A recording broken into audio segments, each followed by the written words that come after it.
यो गठबन्धन सरकारले होइन हामीले कहाँ गरे हो, यो शेरबहादुर देउबाजीको कहाँ संलग्नता छ, पुष्पकमल दाहालजीको कहाँ संलग्नता छ भन्ने उसको दाबी हो भने अनि त्यो पत्र खुरखुर किन नदिएको आश्रम? दस्तावेज दिनु पर्यो। 3 गते अन्तर्राष्ट्रिय सम्बन्ध समितिले 3 गते निर्देशन दिएको। यो बाहिर हल्ला गर्ने विषय अमुक व्यक्तिको टाउकोमा हाले पनि वास्तवमा यो कार्यक्रम अगाडि बढाउने शेरबहादुर देउबाजी नै हो र पुष्पकमल दाहालजी नै हो भन्ने कुरा र नेपाली काङ्ग्रेसका सभापतिहरू हुन् भन्ने कुरा यो प्रष्ट हुन्छ।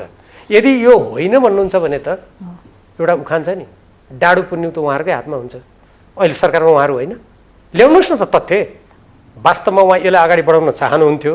अहिले व्यापक रूपमा जनदबाव, पार्टीहरूको दबाव, संसदहरूको दबाव भएपछि उहाँ बाध्य भएर पछि हट्नु भएको भन्ने कुरा उहाँको यो बैठकमा संसदलाई छलेको कुराबाट पनि देखिँदैन। र स्वयं नेकपा एमालेका अध्यक्ष केपी शर्मा ओलीजीले के भन्नुभएको छ भने म प्रधानमन्त्री हुँदाका बखत मैले यसमा सहमति दिएको होइन। जानकार हुनुहुन्थ्यो उहाँले यो सबै कुराको सहमति म आउनुभन्दा अगाडि नै तत्कालीन प्रधानमन्त्री सुशील कोइरालाजीको सहमतिमा त्यो बेलाका प्रधान सेनापतिले दिएको रहेछ, यो मैले दिएको होइन उहाँले भन्नुभयो होइन। यदि त्यो बेलामा प्रधानमन्त्री केपी शर्मा ओलीजीले थाहा पाएर यसलाई ल ठिक छ भनेको भए एकछिन मानौँ, त्यसो भए सन् 2017मा माघ महिनामा पुष्पकमल दाहाल प्रचण्डजीले, वैशाख महिनामा शेरबहादुर देउबाजीले फेरि दुई-दुईचोटि यही अमेरिकी राज्य साझेदारी कार्यक्रममा सहभागिताको लागि सदस्य हुनु पाऊँ भनेर उहाँले किन फेरि पत्र लेख्नु पर्यो त? यदि अगाडि सबै कुरा टुङ्गेको थियो भने किन लेखेको त उहाँहरूले त्यो पत्र? त्यसको पनि त जवाब दिनु पर्ला नि।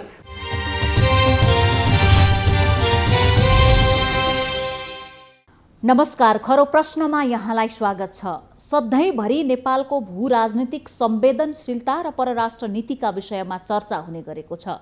नेपाल दुई उदयमान अर्थतन्त्र भएका विशाल राष्ट्रहरूको बीचमा छ र नेपालमाथि पश्चिमा राष्ट्रहरूको पनि चासो छ। एकातर्फ चीन, अर्कोतर्फ भारत भएका कारणले यी दुई राष्ट्रको बीचमा नेपालको भू राजनीतिक संवेदनशीलता अति महत्त्वपूर्ण विषय हो। तर हाम्रो परराष्ट्र नीति अहिले यसरी बिग्रिँदै गएको छ कि राष्ट्रको परराष्ट्र नीति होइन, मुलुकको परराष्ट्र नीति होइन, व्यक्तिको परराष्ट्र नीतिले काम गरिराखेको छ, जसका कारण एकातिर जनतालाई गुमराहमा राखेर राष्ट्रघात हुने सम्मका सम्झौताहरू गोप्य रूपमा नेतृत्वले गरिरहेको छ बारम्बार भने, अर्कोतर्फ अन्तर्राष्ट्रिय जगतमा पनि नेपालको नेतृत्वले आफ्नो विश्वास गुमाउँदै गइरहेको छ। जनतालाई नसोधिकन, विज्ञहरूसँग छलफल नगरिकन नेपालको हितमा छ वा छैन भनेर भन्नुभन्दा पनि कस्ता सम्झौता गर्दाखेरि कुन व्यक्तिलाई फाइदा हुन्छ भन्ने हिसाबले नेतृत्वमा पुगेकाहरूले सत्ताको दुरुपयोग गरेर बारम्बार अन्तर्राष्ट्रिय स्तरका सम्झौताहरू गर्दाखेरि नेपाली जनताले चित्त दुखाउँदै आएका छन्। देशको भूगोल बचाउनेदेखि लिएर राष्ट्रियताको चिन्ता केवल जनतालाई मात्र भएको जस्तो देखिन्छ। नेतृत्वमा बसेकाहरू कसरी हुन्छ व्यक्तिगत फाइदा लिने र अरूले गरेको कामका विषयमा पनि रमिते बन्ने अवस्था आइपुगेको छ। त्यसकारणले एकातिर जनताहरू राष्ट्रप्रति, राष्ट्रियताप्रति, भौगोलिक अखण्डताप्रति र राष्ट्रियताको बारेमा चिन्तन गरिरहेका छन् भने अर्कोतर्फ नेतृत्व झन अराजक बनेर विदेशी शक्ति केन्द्रको शरणमा दिनानुदिन लिप्त भइराखेको छ। यो बीचको द्वन्द्वका कारणले कैयन प्रश्नहरू नेपालको परराष्ट्र नीतिमाथि नै उठिरहेका छन्। पछिल्लो समय एमसीसीको विवादले गिजोलेको धेरै भएको छैन। जनताको चौतर्फी रूपमा विरोधका बावजुद संसदबाट जबरजस्ती एमसीसी अनुमोदन गरेको 3.5 महिनामा नेपालले अमेरिकासँग पुनः 2 वर्ष अगाडि अर्थात् सन् 2019मा अमेरिकासँग पुनः अर्को सम्झौता एसपीपी सम्झौता गरेको खुलासा भएको छ र यसले जनता निकै आक्रोशित भएका छन्। यद्यपि गत सोमबार बसेको मन्त्री परिषदको बैठकले यसमा सहभागी नहुने भनिसकेको छ, तर अहिलेसम्म पत्र भने पठाइसकेको छैन। आज खरो प्रश्नमा हामी यिनै तमाम विषयमा केन्द्रित रहेर कुराकानी गर्नेछौँ।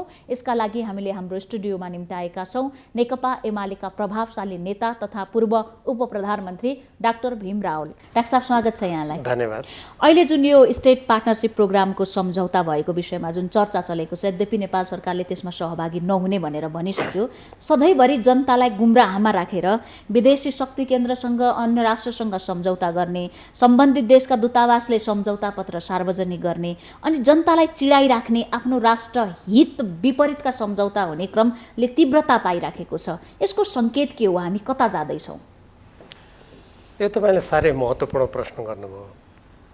2007 सालदेखि जुन बेला तत्कालीन राणा शासन ढलेर अब नयाँ व्यवस्थामा हामी प्रवेश गऱ्यौँ भने हो, त्यो बेलादेखि अहिलेसम्मको इतिहास हेर्नुभयो भने कतिपय नेताहरू राष्ट्रको हित, स्वाधीनता, स्वाभिमानभन्दा आफ्नो स्वार्थको लागि, आफ्नो पदको लागि विदेशीहरूको भक्ति गरेर शक्ति आर्जन गर्ने धुनमा लागेको हुनाले नेपालले पटक पटक यस्ता खालका असमान, नेपालको स्वाधीनता, नेपालको आत्मनिर्णयको अधिकार, नेपालको स्वाधीनतामाथि आँचाउने सञ्जित सम्झौताहरूको सामना गर्नु परेको छ।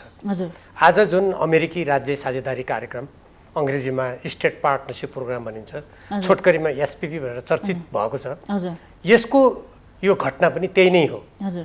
जो व्यक्तिहरूले यसलाई भित्रभित्रै गुपचुप नेपालको संविधान विपरीत, नेपालको असंलग्न स्वतन्त्र परराजनीति विपरीत यसलाई अगाडि बढाए, हेर्नुहोस् ती व्यक्तिहरूले पनि नेपालको स्वाधीनता, स्वतन्त्रता, नेपाली जनताको स्वाभिमान, नेपालको संविधानको कदर गर्ने भन्दा पनि आफ्नो स्वार्थको लागि, पदलाई जोगाउनुको लागि यो विदेशीको भक्ति गरेको बाहेक यो केही पनि होइन। यो नेपाली जनताको लागि अत्यन्त आपत्तिजनक विषय हो। त्यसैले देशभक्त नेपालीहरूले यसको विरोध गरेका छन् र अहिले बाध्य भएर चौतर्फी दबाव आएपछि मात्रै वर्तमान प्रधानमन्त्री र वर्तमान गठबन्धन सरकार यसमा सहभागी नहुने भन्ने निर्णयमा पुगेको हो। तैपनि यसमा उसले पत्र पठाएको छ। अमेरिकी राजदूतावासले नेपालकै अनुरोधमा सदस्य बनाएका हौँ हामीले।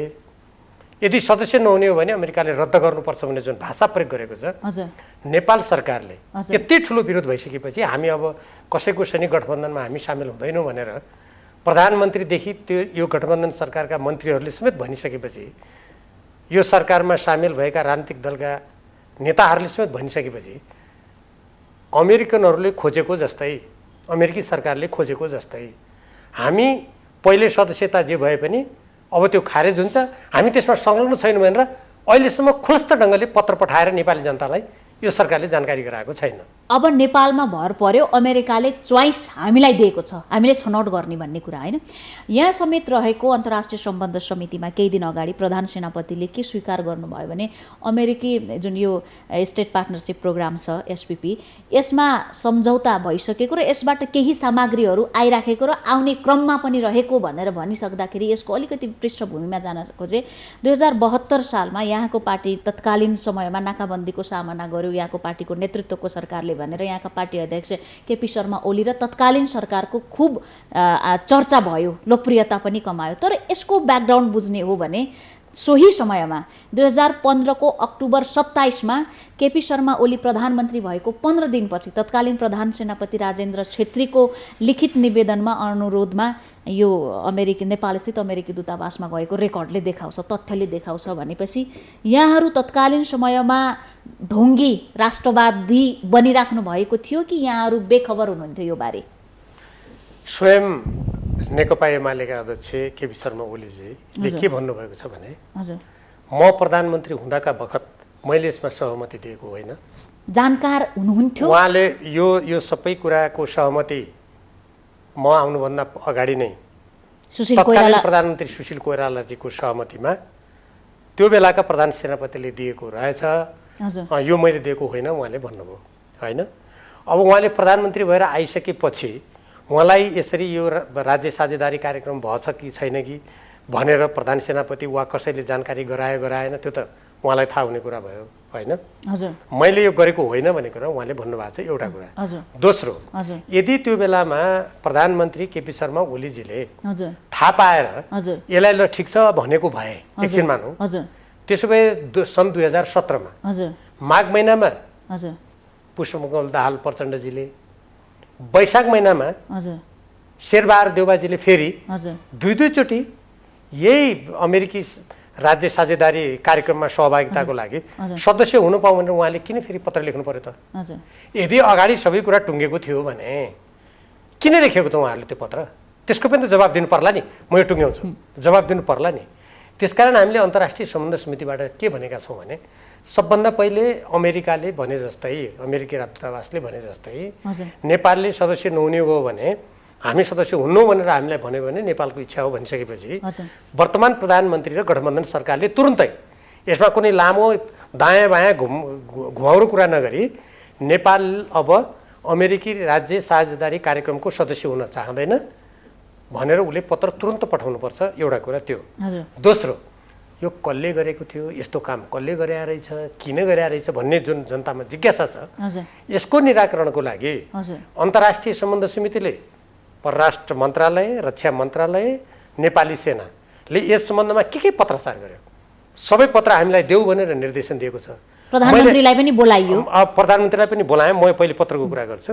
आज मात्रै मैले अन्तर्राष्ट्रिय सम्बन्ध समितिका सभापतिजीलाई ती पत्रहरू प्राप्त भयो कि भएनन् भन्ने सोधेका थिएँ, त्यो अन्तर्राष्ट्रिय सम्बन्ध समितिको सदस्यको हैसियतले। उहाँले के भन्नुभयो भने हामी ताकिता गरिरहेछौँ, अहिलेसम्म पत्र दिएको छैन। जब म एकैछिन यो गठबन्धन सरकारले होइन हामीले कहाँ गरे हो, यो शेरबहादुर देउबाजीको कहाँ संलग्नता छ, पुष्पकमल दाहालजीको कहाँ संलग्नता छ भन्ने उसको दाबी हो भने अनि त्यो पत्र खुरखुर किन नदिएको? आश्रम दस्तावेज दिनु पर्यो। 3 गते अन्तर्राष्ट्रिय सम्बन्ध समितिले 3 गते निर्देशन दिएको। आज तपाईँसँग कुरा गर्दा म 8 गते कुरा गरिरहेको छु, 5 दिन भइसक्यो। 7 दिनभित्र पत्र देऊ भनेको, अनि त्यो पत्र फाइलबाट निकालेर पठाउनलाई यो सरकारलाई किन अप्ठ्यारो भयो? यति ठुलो राष्ट्रिय चासोको विषय, यति चासो भयो। यसबाट के देखिन्छ भने यो बाहिर हल्ला गर्ने विषय अमुक व्यक्तिको टाउकोमा हाले पनि वास्तवमा यो कार्यक्रम अगाडि बढाउने शेरबहादुर देउबाजी नै हो र पुष्पकमल दाहालजी नै हो भन्ने कुरा र नेपाली काङ्ग्रेसकै सभापतिहरू हुन् भन्ने कुरा यो प्रष्ट हुन्छ। यदि यो होइन भन्नुहुन्छ भने त एउटा उखान छ नि, डाडु पुन्यु त उहाँहरूकै हातमा हुन्छ। अहिले सरकारमा उहाँहरू होइन, ल्याउनुहोस् न त तथ्य, कुन मितिमा कसले के सहमति गरेको थियो, त्यो पत्र चाहिँ सबै अन्तर्राष्ट्रिय सम्बन्ध समितिमा आज 5 दिन हुँदाखेरि पनि किन नपठाएको? तुरन्त पठाउनुहोस् सम्पूर्ण विवरण। नयाँ ट्विस्ट आयो यदि एमालेकै नेताहरूको संलग्नता देखियो भने? होइन, देख्यो भने उनीहरू जिम्मेवार हुन्छ नि। चुनौती हो यहाँको व्यक्तिगत पनि त्यसमा होइन। मैले यसमा अन्तर्राष्ट्रिय सम्बन्ध समितिमा पनि भने मैले हिजो 7 गते मैले प्रतिनिधि सभामा पनि यस विषयमा बोलेको थिएँ। मैले त्यहाँ पनि माग गरेँ र मैले केसम्म भने त्यहाँ संसदको पूर्ण बैठकमा प्रधानमन्त्री शेरबहादुर देउबाजीले कसले कुन बेला के पत्र लेखेको थियो सम्पूर्ण कुरा ल्याएर यहाँ भन्नुहोस्, जानकारी गराउनुहोस् भनेको छु। अनि उहाँ किन जानकारी गराउनुहुन्न? उल्टै प्रतिनिधि सभामा प्रधानमन्त्री तथा मन्त्री परिषदको कार्यालयको बारेमा उठेका छलफलमा पनि उहाँ आफू जवाब दिन आउनु भएन। उहाँ सेमिनारमा जानुभयो। अन्तर्राष्ट्रिय सम्बन्ध समितिमा पनि आउँछु भनेर अन्तिम घडीमा उहाँ आउनु भएन। अनि यसरी संसदलाई छलेको कुराबाट वास्तवमा उहाँ यसलाई अगाडि बढाउन चाहनुहुन्थ्यो। अहिले व्यापक रूपमा जनदबाव, पार्टीहरूको दबाव, संसदहरूको दबाव भएपछि उहाँ बाध्य भएर पछि हट्नु भएको भन्ने कुरा उहाँको यो बैठकमा संसदलाई छलेको कुराबाट पनि देखिँदैन र? हजुर, मैले कहाँ जोड्न खोजेँ भने केही दिन अघि मात्रै जबदेखि यो अमेरिकाले जुन यो सम्झौता पत्र भनेर सार्वजनिक गर्यो नेपाल स्थित अमेरिकी दूतावासले, त्यसअघि इन्डो पेसिफिक स्ट्राटेजी अर्थात् अमेरिकी सैन्य गठबन्धन भन्छन्, त्यसका कमान्ड चार्ल्स नेपाल आएपछि यो विषयमा सम्झौता गर्न दबाब दिइयो र यो विषय सार्वजनिक भयो भन्ने छ। उहाँकै भ्रमण प्रधानमन्त्रीको टाँजोमाजो मिलाउने पनि एउटा प्रसङ्ग थियो भनेर यो चौतर्फी रूपमा विवाद भइसकेपछि तत्काललाई प्रधानमन्त्री शेरबहादुर देउबाको अमेरिका भ्रमण पनि स्थगित भयो भन्ने समाचारहरू आइरहेका छन्। भनेपछि कहीँ यही हस्ताक्षर नहुने भएका कारणले भ्रमण स्थगित गर्नु परेको त होइन भन्ने जनताको एक प्रकारको चासो छ। तपाईँलाई के लाग्छ? त्यो चासो एकदम जायज छ। त्यो एउटा यसको साथसाथै तपाईँले जुन अमेरिकी सेनाका एसिया प्रशान्त क्षेत्रका प्रमुख फ्लिनको यहाँ भ्रमणको कुरा गर्नुभयो, त्योभन्दा अगाडि पनि पटक पटक अमेरिकी सेनाका जहाज पनि यहाँ उत्रेका छन्, सबैलाई थाहा छ, र अमेरिकी अधिकारीहरूले पनि भ्रमण गरेका छन्। अझ त्योभन्दा अगाडि जुन बेला मिलेनियम च्यालेन्ज कर्पोरेसनसँगको सम्झौतालाई अनुमोदन गरियो सङ्घीय कानुन नल्याई हो हल्लाको बिचमा, जसरी जबरजस्ती त्यसलाई अनुमोदन गरियो नि, त्यो एमसिसी स्वयं अमेरिकाको हिन्द प्रशान्त रणनीतिकै अङ्ग हो भन्ने कुरा त अमेरिकी मन्त्रीहरूले भनेका छन्। रक्षा मन्त्रालय अन्तर्गत छ भने मलाई सम्झना भएसम्म तपाईँहरूको यो टेलिभिजनमा आएर पनि मैले यो कुरा पटक पटक भनेको छु मैले, होइन? त्यसलाई जबरजस्ती गरियो। वास्तवमा त्यो र यो अमेरिकी राज्य साझेदारी कार्यक्रम यी अन्तर सम्बन्धित छन्। हेर्नुहोस्, त्यसको अङ्ग यो हो भन्ने कुरा अहिले म अन्तर सम्बन्धित भन्छु। अहिले अन्तर सम्बन्धित छन्। मैले अमेरिकाको जुन मिलेनियम च्यालेन्ज कर्पोरेसनको सबै पढेँ, हिन्द प्रशान्त रणनीतिका प्रतिवेदनहरू पढेँ, अनि यो राज्य साझेदारी कार्यक्रम कसरी हो, कसरी गरिन्छ त्यो पढेँ। यी सबै एकअर्कासँग गाँसिएका छन्। हेर्नुहोस्, अब जहाँसम्म तपाईँले अघि प्रश्न गर्नुभयो, यति भनिसकेपछि यसबिचमा भएका अमेरिकी अधिकारीहरूका भ्रमण र नेपालका प्रधान सेनापति अमेरिका जाने र त्यसपछि प्रधानमन्त्री अमेरिका जाने। हजुर, यो सबै चाँजोपाँजो मिलाएर जुन 10 बुँदे अमेरिकासँग राज्य साझेदारी कार्यक्रमका सन्दर्भमा सहमति गर्ने भनेर मसौदा बाहिर आयो, त्यो मसौदा गरेकै हो भन्ने धेरै मान्छेहरूको भनाइ छ। त्यो गरेकै हो, तर त्यहाँ भित्रैको अन्तर्विरोधले गर्दा यहाँ भित्रै त्यो गर्नुहुन्छ गर्नु हुँदैन भन्ने विभिन्न पक्ष विपक्षको कारण त्यो बाहिर आयो। बाहिर आइसकेपछि नेपाली जनताले सशक्त विरोध गरेपछि अब शेरबहादुर देउवाजी पनि सबै भण्डाफोर हुने भयो उहाँहरूले गर्नु खोजेका कामको। त्यसैले पछाडि हट्नु भएको हो भन्ने धेरैको अनुमान छ। अब अहिले प्रधान सेनापतिजीले अन्तर्राष्ट्रिय सम्बन्ध समितिमै आएर यो हामीले सुरुमा 2015मा त्यति बेलाको भूकम्प आदि इत्यादि प्राकृतिक प्रकोपको सन्दर्भमा गरेका हौँ, तर पछि 2019को हिन्द प्रशान्त रणनीति अमेरिकाको प्रकाशित भइसकेपछि यो अमेरिकी राज्य साझेदारी कार्यक्रम त्यसको अङ्ग भन्ने थाहा पाएपछि हामीले नै नेपाल सरकारलाई, नेपाली सेनाले अब यसमा संलग्न हुँदैन भने हामीले भनेका हौँ। यद्यपि 2019मा यसमा नेपाल सदस्य भइसकेपछि यस अन्तर्गत केही सामग्री हामीले लियौँ, केही आउने क्रममा छ उहाँले भन्नुभएको हो। यो उहाँले भन्नुभएको हुनाले पनि नेपाल सरकारले अब तुरुन्तै पत्र लेखेर यसमा जुन आउने क्रममा के सामान छन्, अब यदि यो सम्झौता रद्द हुँदा ती सामान आउँदैन भने पनि आउँदैन। नेपालको सार्वभौम सत्ता महत्त्वपूर्ण हो र आज अमेरिका र चीनको बिचमा जसरी एसिया प्रशान्त क्षेत्रमा द्वन्द्वको स्थिति छ, युक्रेन युद्ध भइरहेको छ, नेपाल जस्तो शान्तिप्रिय देश असंलग्न परराष्ट्र नीति भएको, कहिले कसैको उपनिवेश नभएको, 1962मा चीन र भारतको लडाइँ भयो, त्यो बेला पनि नेपाल कतै लागेन। हेर्नुहोस्, सबै सोभियत सङ्घदेखि, तत्कालीन सोभियत सङ्घदेखि अमेरिका, जापान सबैसँग सहयोग लिएर नेपालले विकासको काम गरिरहेको थियो, पञ्चायत कालमा पनि। भने आज जसरी नेपाललाई त्यो द्वन्द्व र एउटा देशको अगाडातिर धकेल्ने भूराजनीतिक विशेष गरी त्यो जुन क्रियाकलापहरू केही मान्छेहरूले गरे, यो त देशको विरुद्ध अपराध थियो। त्यसकारण यस्ता सम्पूर्ण कामहरू बन्द गर्नुपर्छ र अब प्रधानमन्त्रीजीले अमेरिका भ्रमण भने कुनै देशको भ्रमण गर्ने भनेको त त्यसको उद्देश्य हुनु पर्यो, कार्यसूची हुनु पर्यो। तर प्रधानमन्त्रीजी अन्तर्राष्ट्रिय सम्बन्ध समितिमा कार्यसूची के हो तपाईँको भन्दा उहाँ जवाब दिनै आउनुहुन्न। अनि यो बहुदलीय व्यवस्थामा, यो जनोत्तरदायी व्यवस्थामा प्रधानमन्त्री संसद र संसदीय समितिमा नआउने कुराले उहाँको चरित्र के हो भन्ने कुरा जनताले बुझ्दैनन्। र यो संसद नै सार्वभौम हो भनेर उहाँहरू प्रतिगमन गरेर संसदमा गइसकेपछि संसदमा उठिसकेका गम्भीर विषयमा, राष्ट्रिय स्तरका, राष्ट्रिय चासो भएका गम्भीर विषयमा जवाफ दिन कति जरुरी हुन्छ हामीले अवलम्बन गरेको संवैधानिक व्यवस्था र संसदीय व्यवस्था अनुसार? यो हेर्नुहोस्, प्रश्न छ। अहिलेको हाम्रो प्रणालीमा हामीले चाहे प्रधानमन्त्री हुनुहोस्, चाहे मन्त्री हुनुहोस्, चाहे हामी सांसदहरू हौँ, हामी सबै जनताप्रति उत्तरदायी छौँ। सरकार त संसदप्रति पूर्ण रूपमा उत्तरदायी छ र उसले पूर्ण रूपमा जवाबदेही हुनुपर्छ। तर खै त त्यो जवाबदेही भनेकै प्रधानमन्त्री या मन्त्रीजीले त्यहाँ आएर राष्ट्रका महत्त्वपूर्ण विषयमा आएर जवाब दिनुपर्छ। हो, यो जवाब जुन प्रधानमन्त्रीजीले दिनु भएन, शेरबहादुर देउवाजीले, यो उहाँको एकदमै अनुत्तरदायी व्यवहार हो, चरित्र हो, यो लोकतान्त्रिक प्रणालीको प्रतिकूल छ, यो स्पष्टै छ। त्यसैले हामीले आवाज उठाउनु परेको कारण पनि त्यो उहाँको कुनै व्यक्तिगत यो विरोधको उहाँप्रति कुनै पूर्वाग्रह होइन। उहाँले आएर त्यहाँ कुरो आफ्नो भएको तथ्य कुरा भनेदेखि त चित्त बुझ्ने नबुझ्ने कुरा आफ्नो ठाउँमा छ, हामीले यो कुरा उठाउनु पर्ने थिएन नि। मैले यहाँलाई जोड्न खोजेँ, तत्कालीन समयमा यहाँले एमसिसी पनि नेपालको हितमा छैन भनेर खुब विरोध गर्नुभयो।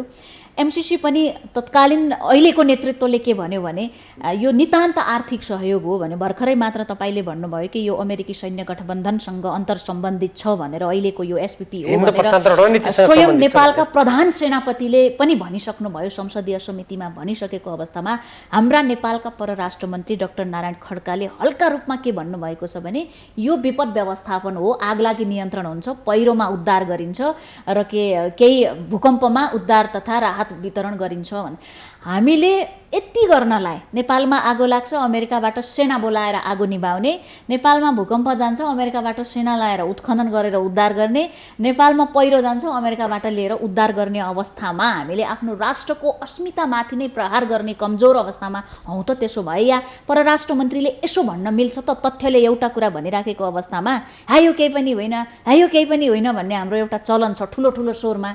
केही पनि होइन भने जनताको चित्त बुझ्दो जवाब किन नदिया त? उहाँको त्यो भनाइ पूर्ण रूपमा गलत थियो। त्यस सम्बन्धमा हामीले अन्तर्राष्ट्रिय सम्बन्ध समितिमा कुरा उठाएका थियौँ। हजुर, कुरा उठाएपछि उहाँले महसुस पनि गर्नुभयो। हजुर, त्यो भनाइमा अलिकति फरक पऱ्यो भन्नुभयो। यद्यपि उहाँले प्रतिनिधि सभाको बैठकमा हजुर यो केही पनि होइन, यो सामान्य हो भनेर उहाँले तथ्यमाथि ढाकछोप गर्ने प्रयास गरेकै हो। पछि आएर अन्तर्राष्ट्रिय सम्बन्ध समितिमा उहाँले अलिकति सच्याउनु भयो। त्यही कारणले त नेपालका यस्तै मन्त्रीहरू, यस्तै प्रधानमन्त्रीको कारणले गर्दा ठुला शक्ति राष्ट्रहरूले यसमा आफ्नो नेपाललाई क्रीडास्थल बनाउने, आफ्नो सामरिक स्वार्थमा यसको दुरुपयोग गर्ने, त्यही कारणले त यो उनीहरूले यो आँट गरेका हुन्। खेल्न पाइरहेका यदि नेपालका प्रधानमन्त्री हुने, नेपालका मन्त्री हुने, नेपालका राजनीतिक दलका प्रमुख हुने व्यक्तिहरूले म नेपाली जनताको प्रतिनिधि हो, मेरो पहिलो कर्तव्य भनेको जसरी अरू देशका प्रधानमन्त्री राष्ट्रपतिले आफ्नो देशको लागि पहिले अड्छन्, मैले अड्नुपर्छ भन्ने भावना राखेको भए यो अमेरिका अरू कुनै देशले यस्तो काममा गर भनेर भन्ने आँटै गर्दैन थियो नि। नेपालीहरूको सबैभन्दा आज दुःख मान्नुपर्ने विषय नै यही छ। अमेरिकाले भारत वा चाइनामा गएर यसो भन्न सक्छ त? हाम्रा दुईटा छिमेकी हेरौँ हैन? कसैले पनि भन्न सक्दैन। साना देशहरू पनि भन्नुहोस् न, आज जो देशका प्रधानमन्त्रीहरू, त्यहाँका परराष्ट्र मन्त्री, त्यहाँका रक्षा मन्त्री, प्रधानमन्त्री आफ्नो देशको हितको कुरा टेबलमा बस्दाखेरि अरू देशका सरकारसँग समानताको आधारमा कति पनि हीनताभाव नराखेर कुराकानी गर्छन्। त्यहाँ कहाँ यस्तो घटना दोहोरिन्छ? म अघि तपाईँले अघि एमसिसीको प्रश्न कोट्याउनु, त्यसमा एउटा सानो कुरा गरिहाल्छु। त्यो मिलेनियम च्यालेन्ज कर्पोरेसनसँगको सम्झौता अनुमोदन गर्दा यही गठबन्धनका नेताहरू, यही सरकारका मन्त्रीहरू, प्रधानमन्त्री शेरबहादुर देउवाजीले के भन्नुभयो? उहाँहरूले भने होइन, यो 12 बुँदे व्याख्यात्मक घोषणा अमेरिकाले मान्छ भनेको छ। उहाँहरूले 12 बुँदे व्याख्यात्मक घोषणा गर्नुको अर्थ दुनियाँले प्रष्ट बुझेकै छ। त्यहाँ त्रुटि थियो भन्ने त स्थापित भयो नि। म अलिकति भन्छु, यदि त्यहाँ त्रुटि थिएन भने व्याख्यात्मक घोषणा किन चाहियो? त्रुटि त रहेछ नि। एउटा त्यो। दोस्रो, अर्थ मन्त्रालयले अमेरिकालाई यहाँ धेरै बहस भएपछि यो भने के हो जवाब देऊ भनेर प्रश्न पनि पठायो। यद्यपि त्यो प्रश्नको कुनै अर्थ थिएन, त्यो निरर्थक थियो, तर पठायो उसले, होइन? यदि त्यो प्रश्न थियो, त्यहाँ कुनै विवादै थिएन, त्यहाँ कुनै अलमलै थिएन भने त्यो प्रश्न किन पठाउनु पर्यो? यी दुईवटा कुराले त्यहाँ कमजोरी थियो भने त प्रश्न भयो। तर जे होस्, अनि 12 बुँदे जुन घोषणा भनेर गरियो प्रतिनिधि सभाबाट, त्यो घोषणामा बारेमा अमेरिकाले के भन्यो भन्ने कुरा प्रतिनिधि सभामा पेश गर, नेपाली जनतालाई जानकारी देऊ भनेर म अलिकति यति पनि महत्त्व दिएको छ त्यो 12 बुँदे व्याख्यात्मक घोषणालाई। म अलिकति तपाईँलाई भन्दैछु, मैले पटक पटक प्रतिनिधि सभामा माग गरिरहेको छु, अनि यो नेपाल सरकार किन केही दिँदैन? मैले दुईवटा कुरा मागेको छु। एउटा, यत्रो ठुलो बहस भएको एमसिसी सम्बन्धी जुन सम्झौता छ, यो अनुमोदन भइसकेपछि नेपाल सरकारले कस्तो पत्र पठायो त अमेरिकालाई? त्यो पत्र चाहियो, संसदमा ल्याउनु पर्यो। किन त्यो यत्रो बहस भएको विषय जहाँ 12 बुँदे व्याख्यात्मक घोषणा भएको छ, त्यसको बारेमा व्याख्यात्मक घोषणा सहितको नेपाल सरकारले पत्र लेख्दा कस्तो पत्र लेख्यो त्यो यहाँ पेश गर्नु पर्यो। अनि त्यसको जवाबमा अमेरिकाले के लेख्यो भन्दा यो सरकारले अहिलेसम्म पेश गरेको छ। म जनताको निर्वाचित प्रतिनिधि हुँ नि, म जस्ता अरू धेरैले माग गरेका छन्। अनि यदि यो सरकार उत्तरदायी हो, यदि यसले साँच्चीकै मिलेनियम च्यालेन्ज कर्पोरेसन आर्थिक मात्रै हो, त्यहाँ अरू केही समस्या छैन, व्याख्यात्मक 12 बुँदे व्याख्यात्मक घोषणालाई अमेरिकाले मानेको छ भन्ने यो सरकारको दाबी हो भने यसले त्यो पत्र किन संसदमा पेश गर्दैन? किन जनतालाई जानकारी गराउँदैन? अब हेर्नुहोस्, अब सूचनाको हकको लागि उजुरी गर्न मात्रै बाँकी छ। मैले यो गर्नुहुन्छ आवश्यक पर्यो भने म जब नेपाली जनताबाट निर्वाचित संसद, नेपाली जनताको सार्वभौम सत्ता सम्पन्न संसदको प्रतिनिधि सभाको सदस्यको हैसियतले म पत्र मागिरहेको छु, सरकार दिइराखेको छैन भनेपछि यसबाट के बुझिन्छ? भनेपछि यो सरकारमा बस्नेहरूले यो राष्ट्रिय हितमाथि आघात पुर्याएको छ भन्ने देखिन्छ नि त। यदि उहाँहरूको त्यसमा स्वच्छता छ भने त्यो पत्र किन नदिएको? के संसदलाई जान्ने अधिकार छैन? जुन संसदले व्याख्यात्मक 12 बुँदे व्याख्यात्मक घोषणा भएपछि मात्रै हामी यो मान्छौँ भनेर जसले अनुमोदन गर्यो, त्यो संसदलाई त्यो 12 बुँदे व्याख्यात्मक घोषणाको बारेमा लेखेको पत्र र अनि अमेरिकाको जवाब जान्ने अधिकार हुँदैन भन्नुहोस्। अमेरिकाको जवाब त आएन, तर फागुन 15 गते एमसिसी अनुमोदन भयो, गत फागुन 15 गते संसदबाट। त्यसपछि 4 पटक नेपालको सैन्य विमान नेपाल आयो। के ल्यायो, किन आयो भन्ने कुरा नेपाल सरकारले आधिकारिक रूपमा कसैलाई पनि भनेको छैन, जनताले जान्न चाहेका छन्। एसिया मामिला हेर्ने अमेरिकी अधिकारीहरू आए, अमेरिकाको 2 पटक संसदको टोली आयो। त्यसपछि अमेरिकी उपविदेश मन्त्री उजरात जिया आइन्। अहिले अमेरिकाको एसिया प्रान्त हेर्ने हामीले भन्यो इन्डो पेसिफिकका कमान्ड आए चार्ल्स। यो सबै भ्रमण एकपछि अर्को उच्च स्तरीय भ्रमण भइराखेको छ। केही समय अघिसम्म हामी भारत नै हाम्रो दुश्मन हो कि भन्ने प्रकारले एक भारतीय राज्य सत्ता हो कि भनेर हाम्रो जनतामा त्यो धारणा थियो। अहिले त भारत पनि हरायो, चीन पनि हरायो, केवल एकपछि अर्को अमेरिकी भ्रमण, अमेरिकी चासो, अमेरिकासँगै मात्र सम्झौता भइराखेको छ भने यसले के सङ्केत गरेको? हाम्रो परराष्ट्र नीति वर्तमान सरकारका कारणले फेरबदलाव आउन खोज्या हो? नेपालको संविधानको धारा 51 को ड मा हजुर नेपाल संयुक्त राष्ट्रको बडापत्र पञ्चशील असंलग्नताका सिद्धान्तको आधारमा स्वतन्त्र परराष्ट्र नीति अवलम्बन गर्नेछ, राष्ट्रिय हितलाई सर्वोपरि राख्नेछ, असमान सन्धि संहिताको पुनरावलोकन गर्नेछ र त्यस्ता असमान सन्धि गर्ने छैन भन्ने कुरा लेखेको छ। हजुर यो सरकारले त्यसको ठाडै उल्लङ्घन गरेको छ। जस्तो उदाहरणको लागि ऊर्जा जिया यहाँ आउनुभयो, अमेरिकी उपविदेश सहायक मन्त्री। हजुर उहाँ आएर सोझै तिब्बती शरणार्थीमा गएर उहाँले भेटवार्ता गर्नुभयो। यो त नेपालको आन्तरिक मामला हो। सरकारलाई जानकारी छैन रे। यो आन्तरिक हस्तक्षेप हो नि। परराष्ट्र मन्त्रालयको प्रवक्ताले के भन्नुभयो भने हामीलाई थाहा छैन। अनि उहाँहरूलाई थाहा छैन भने अनि नेपाल प्रहरीले त्यो सुरक्षा दिएर कसरी त्यहाँ जानुभयो? त्यो नेपाल प्रहरी पठाउने को हो त? सुरक्षाकर्मीको स्कटिङमा जानुभएको छ। त्यसो भए नेपाल प्रहरीको र अर्थात् सुरक्षा निकाय जसले उहाँलाई सुरक्षा दिएर त्यहाँ लग्यो अनि ती सुरक्षाकर्मीहरू त्यो सुरक्षा निकाय जो पठाइयो त्यो अर्काको अधीनमा छन्, नेपाल सरकारको अधीनमा छैन? यो गम्भीर प्रश्न उठ्दैन? परराष्ट्र मन्त्रालयको प्रवक्ताले भन्नुभएको मैले सुने, हामीलाई थाहा छैन भन्नुभयो उहाँले। हो, त्यसैले गर्दा यी कुरा कस्ता हुनु भने तपाईँले जुन अघि भन्नुभयो किन यो अहिले भारतको प्रश्नसँग आदित्य भारतसँगको हाम्रो सिमाना समस्या हो, 1950 को सन्धिको समस्या हो। त्यो त नेपालीको हितमा छैन। हाम्रो लिम्पियाधुरा लिपुले कालापानी आज भारतीय अतिक्रमणमा परेको छ। 1950 को सन्धिको पुनरावलोकन गर्ने भनेर प्रबुद्ध व्यक्ति समूहको प्रतिवेदन अहिलेसम्म तयार भयो, तर अहिलेसम्म भारतले बुझेको छैन। नेपाल सरकारले बुझ्नु पर्यो भनेर शेरबहादुर देउवाजी भारतीय प्रधानमन्त्रीसँग भेट्नुहुन्छ, उहाँ के कुरा गर्नुहुन्छ? नेपालको हितमा होइन, उल्टो विद्युत सम्बन्धी ऊर्जा नीतिमा त्यो भारतको अवधारणा नेपालले मान्नुपर्ने छ भनेर सही गरेर नेपालको हित विरोधी काम गर्नुभएको छ उहाँले। यस्ता नेपालको हित विरुद्धमा सजिलै सही गर्ने, नेपालको हित साधनामा केही पनि नगर्ने अहिलेको नेतृत्व त्यति नालायक साबित भएको छ। यो राष्ट्रिय दृष्टिकोणबाट हेर्ने हो भने हेर्नु, मैले नालायक शब्द किन प्रयोग गरेँ भने उहाँहरू अर्काको देशको हितको खुरुखुरु मान्ने, नेपालको संविधानको रक्षा, नेपालको परराष्ट्र नीति, नेपालको राष्ट्रिय सुरक्षा नीति, त्यसको रक्षाको लागि कति पनि अगाडि नबढ्ने भावनाले मैले यो शब्द प्रयोग गरेको हो, अरू अन्यथा होइन। त्यस कारणले गर्दा हामी भारतसँग या अमेरिकासँग या कसै देशसँग मलाई व्यक्तिगत सोध्नुहुन्छ भने हामीले दुश्मनी मोल्नुपर्छ, उहाँहरूलाई शत्रुता ठान्नुपर्छ भन्ने मेरो कदापि सोच होइन। जसरी भारतले आफ्नो हक हितको लागि कुरा गर्छ, आफ्नो देशको सुरक्षाको लागि उसले कुरा गर्छ, अमेरिकाले गर्छ, चीनले गर्छ, अरू देशले गर्छन्, अनि नेपालीले त्यो गर्न नपाउने? नेपालका मन्त्री, नेपालका प्रधानमन्त्री, नेपालको प्रधान सेनापति, नेपालका सुरक्षा निकाय सबैको कर्तव्य हो। संविधानको धारा 48ले हेर्नुहोस्, नागरिक कर्तव्यको बारेमा लेखेको छ र त्यसमा के कुरा उल्लेख छ भने नेपालको सार्वभौमसत्ता, नेपालको स्वतन्त्रता, नेपालको अखण्डता, नेपालको भौतिक सबै कुराको सुरक्षा गर्नु प्रत्येक नागरिकको कर्तव्य हो भनेको छ। अब नागरिकले त्यो कर्तव्य पुरा गर्नुपर्छ भने म यो देशको लागि काम गर्नेछु भने ठुल्ठुला जिम्मेवारी लिएर शपथ खाएका प्रधानमन्त्री अनि विदेशीको अगाडि पसार पर्ने, उनीहरूको भक्तिभाव गर्ने, आफ्ना श्रीमती र परिवारका मान्छेलाई लगेर विदेश मामलामा चलखेल गर्न लगाउने, यो लज्जाजनक कुरा र प्रत्येक नेपालीहरूले विरोध गर्नुपर्ने कुरा हो। र नेपालको कूटनीति अहिले जे जस्ता घटना घटे नेपाली सेना हेर्नुहोस्, नेपालको एउटा अन्तिम शक्ति हामीले भर गरेको। नेपालको इतिहासमा हेऱ्यौँ भने नेपाली सेना कहिले पनि आक्रमणकारी शक्तिको पक्षमा लडेको छैन। पहिलो विश्वयुद्ध हेर्नुहोस्, दोस्रो विश्वयुद्ध हेर्नुहोस्, जसले आक्रमण गर्यो त्यसको विरुद्धमा लडेको छ नेपाल।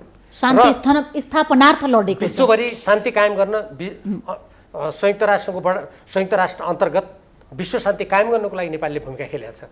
तर यहाँ के गर्छन् अहिले नेपाली सेना जस्तो त्यस्तो नेपाली जनताले भर पर गरेको संस्थाले 2 दिन अगाडि एउटा पत्र भन्छ, 2 दिन पछाडि अर्को पत्र भन्छ, अनि त्यो सेनाका प्रधान सेनापतिले सिधै अर्काको देशको राजदूतावासलाई पत्र लेख्छ। यो हेर्नुहोस् कूटनीतिक मर्यादाको पनि विपरीत छ।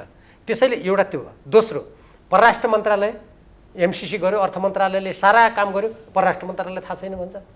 अहिले यो गर्यो, यो अमेरिकी राज्य साझेदारी कार्यक्रमको सम्बन्धमा त्यो परराष्ट्र मन्त्रालयलाई थाहा छैन। यो के हो भने नेपालको सम्पूर्ण कूटनीतिक प्रणालीलाई निष्क्रिय बनाइदिने, अनि विदेशी शक्तिहरूले जुन पालबाट सजिलो ठान्छन्, जहाँ लम्पसार पर्ने नेतृत्व छ त्यहाँबाट छिर्ने, यो अत्यन्त आपत्तिजनक कुरा हो। यो बन्द गरिनुपर्छ र कुनै पनि प्रधानमन्त्री, मन्त्री र राज्यका जिम्मेवार निकायमा बस्ने व्यक्तिहरूको यो राज्य व्यक्तिगत सम्पत्ति होइन। यो उहाँहरूले अहिले एउटा खास समयको लागि उहाँहरूले पदे जिम्मेवारी लिनुभएको हो। यो देशमाथि खेलवाड गर्ने, यो कूटनीतिलाई कमजोर बनाउने, संविधान मिच्ने काम कसैले गर्छ भने त्यो सरासर नेपाल र नेपाली जनतामाथिको अपराध हो। यस्तो कुराको हेर्नुहोस् प्रत्येक क्षेत्रका देशभक्त नेपालीहरूले सशक्त विरोध गर्नुपर्छ। यदि कसैले राम्रो काम गर्यो, शेरबहादुर देउवाजी राम्रो गर्नुहोस्, अहिले उहाँहरूले पत्र छिटो पठाएको भए म हिजो प्रतिनिधि सभामा किन पत्र पठाएन भने म बोल्ने नै थिएन नि। धन्यवाद। अहिले जनता सशङ्कित हुने थिएनन् अहिलेसम्म सशङ्कित हुने थिएन। अनि उहाँहरू अहिलेसम्म किन पत्र नपठाएको? त्यो पत्र सार्वजनिक पनि गर्नु पर्यो। के पत्र लेख्या हो? भोलि मान्नुहोस् उहाँहरूले फेरि त्यहाँ शब्दसँग खेलेर अहिलेसम्म हालसम्म यो अमेरिकी राज्य साझेदारी कार्यक्रममा नेपाल सहभागी भए तापनि अब सहभागी हुने छैन भनेर लेखेर पुग्दैन। अमेरिकाले भनेको छ प्रश्न नेपाल सदस्य हो, उसले सदस्यमा रहन्न भनेर लेख्नुपर्छ भनेको छ प्रष्ट शब्दमा। यो पत्रको जवाफ हामीले प्रष्ट दियौँ भने यसको आधारमा हामी एमसिसी पनि आर्थिक सहयोग मात्रै हो भनेर प्रस्ट्याउने एउटा मौका पनि छ। त्यसो भए सैन्य गठबन्धनमा हामी सामेल हुँदैन या हुन चाहेका छैनौँ भन्ने कुराले त हामीलाई भोलि भरपर्दो जवाफ हुँदैन र? हो, त्यो पनि हो। किनभने नेपाली जनताको जुन जनमत छ, हामी कुनै पनि देशसँग, यो कुनै अमेरिकाको कुरा मात्रै होइन क्या। मान्छेलाई के लाग्ला भने यो अमेरिकाको अहिले प्रसङ्ग आउँदा अमेरिका मात्रै विरोध गरे हो, यो कतिपय आँखा चिम्लेर अरू देशको भक्ति गर्नेहरूले सोच्न सक्छन्। होइन, अमेरिकाको कुरा मात्र होइन। अमेरिका, भारत, चीन, बेलायत जोसुकै हुन्, कुनै पनि देशसँग नेपाल सामरिक गठबन्धनमा जान नेपालको संविधानले रोक्छ। एक, म त अझ के प्रस्ताव गर्न चाहन्छु भने मैले प्रतिनिधि सभामा पनि यो बोलेको छु, नेपालले कुनै देशसँग यो संलग्न हुनुको लागि नेपाल जस्तो एकदम संवेदनशील भू राजनीति भएको देशले आफूलाई शान्ति क्षेत्र घोषणा गर्नुपर्छ। अब यो शान्ति क्षेत्रको कुरा गर्दा राजा वीरेन्द्रले गरेको थियो, त्यसकारण यो राजा वीरेन्द्रको कुरा हो भनेर कसैले भन्न सक्छन्। यो देशको स्वाधीनता स्वतन्त्रता एकीकरण त पृथ्वीनारायण शाहले गरेको थियो त। अनि राजाले गरेको काम यदि यो देशको हितमा छ भने पनि आँखा चिम्लेर विरोध गरेर त्यसको उल्टो बाटो हिँड्नुपर्छ भन्ने हुन्छ? हुँदैन नि। त्यसो भए राजा महेन्द्रले कोदारी राजमार्ग, त्रिभुवन राजपथ, अनि त्यसपछि गएर पूर्व पश्चिम राजमार्गको शिलान्यास आरम्भ, मैले यही धेरै जनताको चासो के छ भने यो आरम्भ भएको थियो। त्यसो भए राजा महेन्द्रले यो आरम्भ गरे हुनाले यो अब हाम्रो तराईको राजमार्ग हामी बन्द गरिदिउँ भन्ने यस्ता यस्ता यस्ता कुतर्कको कुनै अर्थ छैन। मैले यहाँलाई यही प्रसङ्गमा आम जनताको एउटा चासो के हुन्छ, म सामाजिक सञ्जाल प्रयोगकर्ता भएकोले त्यहाँ के देख्छु भने राणाहरूले बनाइदिएको सिंहदरबारमा प्रधानमन्त्री कार्यालय राखिएको छ। अहिलेसम्म पनि हामी राणाहरूलाई गाली गर्छौँ, गलत कुराको गाली होला, तर राणाले नै बनाइदिएको, यहाँ पनि स्वयं उप प्रधानमन्त्री भइसक्नु भएको व्यक्ति राणाले बनाइदिएको दरबारमै कार्यालयहरू छन्। चीनले बनाइदिएको अन्तर्राष्ट्रिय सम्मेलन केन्द्रमा हाम्रो संसद बैठक चल्छ। हाम्रो हैसियत यति पनि छैन कि आफ्ना सांसदहरूलाई बसालेर बैठक सञ्चालन गर्ने एउटा हामीले हाउस पनि बनाउन सकेका छैनौँ, सदन बनाउन सकेका छैनौँ। राजा त्रिभुवनले बनाइदिएको त्रिभुवन अन्तर्राष्ट्रिय विमानस्थलबाट नै हामी संसारभर चाहेर आउँछौँ महेन्द्र छँदाखेरि। राजाकै पालामा बनेको त्रिभुवन विश्वविद्यालयको टक्कर दिने खाले अर्को विश्वविद्यालय हामीले अहिलेसम्म जन्माउन सकेका छैनौँ। तमाम राजमार्गहरू राजाका पालामा भएकामा हामी सवारी गरेर भाषण दिन गइरहेका छौँ। अनि निरन्तर रूपमा राजतन्त्रको खोइरो खन्ने, आफू केही नगर्ने भनेपछि त्यो व्यवस्थालाई गाली गरेर कहिलेसम्म चोखो हुने त अहिलेको लोकतन्त्र? एउटा यस्तो ठुलो संरचना बनाउने ल्याकत किन भएन? यसमा यस्तो कुनै प्रणाली र राजनीतिक प्रणालीको त्यसलाई सञ्चालन गर्ने विधि प्रणालीको विरोध एउटा कुरा हो हैन? तर त्यो बेलामा राष्ट्रको हितमा भएका कुराहरू, त्यो बेलाको कुनै प्रणाली व्यवस्था, कुनै शासनको सञ्चालनको प्रणालीसँग असहमत भयो भन्दैमा अनि राष्ट्रिय हितमा भएका कुराहरूलाई पनि अस्वीकार गर्ने कुरा भनेको थियो, त्यो अत्यन्त निकृष्ट कुरा हो त्यो, होइन? तपाईँले अबुझ मात्र होइन, त्यो त भन्नुहोस् न। त्यसो भए हेर्नुहोस्, कुनै पनि देशले, चीनमा त्यत्रो ठुलो क्रान्ति भयो अनि त्यहाँको चीनमा बनेका पुराना सबै दरबार भत्काएको छ त त्यहाँ। इतिहास त्यस्तो हुँदैन नि। भारत स्वतन्त्र भयो अङ्ग्रेजबाट, अङ्ग्रेजले बनाएका सबै भत्कायो त भारतले। त्यो त कुनै बरु विकासको जग मान्यो होइन। त्यो पूर्ण रूपमा गलत चिन्तन हो, त्यो भत्काउनुपर्छ, बिगार्नुपर्छ भन्ने। यहाँनिर मैले भन्न खोजेको कुरा के हो भने त्यति बेला राजतन्त्र या त्यति बेलाको निरङ्कुश पञ्चायती व्यवस्थासँग असहमत हुने कुरा आफ्नो कुरा ठाउँमा होला, होइन? दलीय व्यवस्था अर्थात् लोकतन्त्र ल्याउँ, अरू सबै सभा सङ्गठन गर्न पाउने आदि खुला रूपमा गरौँ भन्ने एउटा तर्क भयो। तर त्यो राजनीतिक अधिकार त हामीले प्राप्त गऱ्यौँ। तर अहिले आज आफै जुन संविधान बनाएका छौँ, आफ्नो जुन स्वतन्त्र परराष्ट्र नीति बनाएका छौँ र अघि तपाईँले भन्नुभयो हामी समाजवाद उन्मुख व्यवस्थातिर जाने, हामी आत्मनिर्भर अर्थतन्त्र बनाउने, आफ्नो देशको कच्चा सामग्रीमा आधारित उद्योगलाई प्रश्रय दिने, आफ्ना देशका खानी स्रोतहरू देशको हितमा हामी कार्यान्वयन गर्ने भन्ने त यिनी अहिले जुन यी पार्टीका जो टाउकोमा टुप्पोमा बसेका नेताहरू हुन्छ, जसलाई शीर्ष हामी भन्छौँ, हामी सबै मिलेर बनाएको हौँ त त्यो संविधान। म त्यो संविधानको मसौदा गर्ने ठाउँमा म पनि छु त। तर त्यही संविधान मिच्न थाल्यो अहिले। तपाईँ त्यो पुरानो कुराको त इतिहास जोगाउने, यो देशको संस्कृतिको रक्षा गर्ने, यो देशले जुन विगतमा एउटा संसारमा एउटा साम्राज्यवादको विरुद्धमा लडेर आफूलाई बहादुर साबित गरेका थिए त्यो इतिहासको स्मरण गराउने कुरा त टाढाको कुरा भयो। आज लाखौँ नेपालीहरूलाई विदेश पठाइदिने, विदेशीहरूलाई यहाँ ल्याएर सबै कुरा जिम्मा लगाइदिने। जस्तो इम्पोर्ट्स नम्बरमा के गरेका छ, त्यो इम्पोर्ट्स नम्बर प्लेट बनाउने जिम्मा पनि अमेरिकन र बङ्गलादेश मिलेको कम्पनीलाई जिम्मा दिन्छ। नेपालले बनाउनु हुँदैन थियो, नेपालले त्यो बनाउनु हुँदैन। जब एकैछिन उदाहरणको लागि भने मैले, र यसरी यो एउटा सानो उदाहरण मात्रै हो। सम्पूर्ण कुरा विदेशीको हातमा दिदिने, नदी नाला बाटो गाडीका प्लेट बनाउने, अनि त्यहाँ नेपाली भाषालाई पनि समाप्त गरिदिने, सबै विदेशीको हातमा दिने। अनि नेपालका जो अलि होनार जनशक्ति छ तिनलाई सबैलाई कसैलाई अरबका खाडीतिर पठाइदिने, कसैलाई मलेसिया पठाइदिने, अनि सक्ने अरू जो सक्छन् त्यसलाई अमेरिका अस्ट्रेलिया पठाइदिएर अनि यो देशलाई पुरै परनिर्भर बनाउने। यो बाटो जुन आज लिँदैछ नि, यो नेपालको हितमा कदापि छैन, यो गलत हो। यसलाई लोकतन्त्रको आवरणमा या गणतन्त्रको आवरणमा संहिताको आवरणमा छोप्न मिल्दैन, शुद्धिकरण गर्न जरुरी छैन, राजनीतिक छोप्न मिल्दैन, त्यसलाई ढाकछोप गर्न मिल्दैन। र त्यो प्रणाली भनेको राजनीतिक अधिकारको कुरा हो। तर नेपालको संविधान मिच्न त पाइएन नि। अहिले यो गठबन्धन सरकारले संविधान मिचेको छ कयौँ ठाउँमा। मैले यसको उदाहरण अघि भनिसकेँ। स्वतन्त्र परराष्ट्र नीतिमा कूटनीतिमा मिचेको छ। धारा 51 को उदाहरण दिनुभयो। मैले धारा 51 को उदाहरण दिएर धारा 279 को पनि उदाहरण दिन चाहन्छु। अहिले धारा 279 लाई के गर्न खोज्दैछन् भने सम्पूर्ण देशभक्त नेपालीले बुझ्ने कुरा, धारा 279 मा नेपालको शान्ति र मैत्री, सामरिक र रक्षा, प्राकृतिक साधन स्रोतको बाँडफाँड जस्ता विषयमा 4वटा विषय छन्। अनि सीमाना, यो विषयमा कुनै अरू देशसँग सन्धि सम्झौता गर्नु पर्यो भने दुईटै सदनको 2/3 बहुमतले गर्नुपर्छ। अहिले के गरेछ, लगानी बोर्डको नाममा अब भर्खरै शेरबहादुर देउवाजीले पश्चिम सेती त्यो जलाशययुक्त जुन विद्युत उत्पादन केन्द्र बनाउनु पर्ने हो, त्यसलाई जलविद्युत आयोजन अगाडि बढाउनु पर्ने हो, त्यो कुनै प्रतिस्पर्धा नगरी भारतलाई जिम्मा दिइदिन्छ भन्नुभयो। मानवको त्यो पश्चिम सेती डलधुरा उहाँको घर भए हुनाले उहाँको त्यो कुनै पैतृक सम्पत्ति जस्तो। हेर्नुहोस्, यो म अलिकति यो भने यो धेरै संवेदनशील विषय छ। नेपालको संविधानको धारा 279 लाई कार्यान्वयन गर्नुको लागि सङ्घीय कानुन ल्याउनु पर्नेमा यी नेताहरू जो प्रधानमन्त्री हुन्छन् ल्याउन इच्छुकै छैनन्। किनभने सङ्घीय कानुन ल्याएपछि त हाम्रा नदी नाला खानी यिनलाई घरको पैतृक सम्पत्ति जस्तो कसैलाई बाँड्न पाइएन। त्यहाँ त बाँडफाँडमा 2/3 बहुमत आकर्षित हुन्छ सदनको। 2/3 बहुमतमा त साराका सारा मान्छे संसद पुरै उपेक्षित छ अहिले। होइन, संसद मात्र होइन, संविधानको धारा 279 मिचिएको छ निर्लज्ज किसिमले हो। हामीले त्यसकारण मेरो मुख्य यसमा भनाइ के हो भने, चाहे कोही पनि व्यक्ति प्रधानमन्त्री हुनुहोस्, मन्त्री हुनुहोस्, जसुकै हुनुहोस्, राज्यको महत्त्वपूर्ण जिम्मा लिएका व्यक्तिले त सबभन्दा पहिले त आफ्नो राष्ट्रिय हितलाई सर्वोपरि राख्नु पर्यो नि, संविधानको मर्यादालाई कायम राख्नु पर्यो नि। अनि व्यवस्थाको विरुद्ध हामी विगतमा लडेका थियौँ, हामीले नेतृत्व गरेका थियौँ भनेर अनि मैले उति बेला चाहिँ मेरो बाजेले घिउ खाएको थियो, मेरो हात सुङ भनेर भन्न पाइन्छ? अहिले त्यो भइरहेको छ। आज संविधानको रक्षा हुनु पर्यो, आज यो देशको स्वाधीनताको रक्षा हुनु पर्यो, आज यस देशका नदी नाला खनिज यो देशको हितमा हुनु पर्यो। आज नेपालका युवा, नेपालको जनशक्ति अब विदेशमा गएर उनीहरू पसिना बगाउने, नेपालमा एउटा बाटो बनाउनेदेखि लिएर हुँदा कुच्चो समेत अब नेपालको बाबियो र नेपालको आफ्नो कच्चा पदार्थबाट नबनाएर जाने, अनि राष्ट्र ब्याङ्कमा विदेशी मुद्रा सिद्धियो भनेर गीत गाउने हो।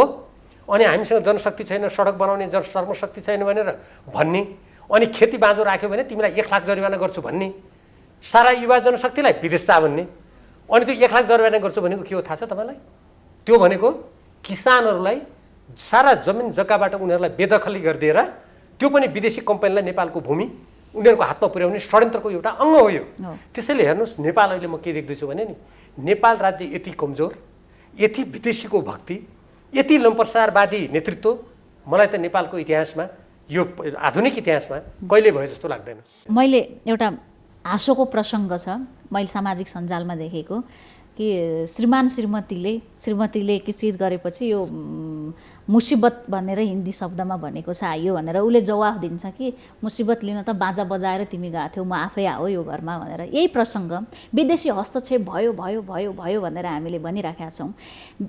सरकार बनाउने बेला विदेशतिर दौडधुप गर्ने, मन्त्री बन्नलाई विदेशतिर दौडधुप गर्ने, मलाई चुनावमा मलाई टिकट मिलाइदेऊ भनेर पनि दूतावासमा गएर राजदूत मार्फत भन्न लगाउने, विदेशी शक्ति केन्द्रका कूटनीतिक नियोगका व्यक्तिहरूलाई बोलाएर खुलेआम तिमीहरू जहाँ जेसुकै गर, जहाँ जाऊ भनेर सुरक्षा प्रबन्ध मिलाउने, उनीहरूलाई यहाँ हस्तक्षेप गर्न सघाउने, अनि मञ्चमा उभिएर विदेशी हस्तक्षेप भयो भनेर सबैले चिच्याउने। त्यो विदेशी हस्तक्षेप आफै आएका हुन् कि खोज्दै गएर खुट्टामा ढोगेर मलाई सरकारमा पुर्याइदेऊ, टिकाइदेऊ, म अलिकति कार्यकाल लम्बाइदेऊ, अलिकति मलाई व्यक्तिगत हुने गरी सम्झौता गरिदेऊ भनेर त्यो मुसिबत, त्यो समस्या हामीले त्यही भने जस्तै बाजा बजाएर लिन गएको हो कि होइन? यो बाह्य हस्तक्षेप निम्त्याउने हो, विदेशी नेताहरूसँग कुराकानी गर्दाखेरि त्यहाँ गएर आत्मसमर्पण गर्ने हजुर, यहाँभित्रकै नेताहरू हुन्।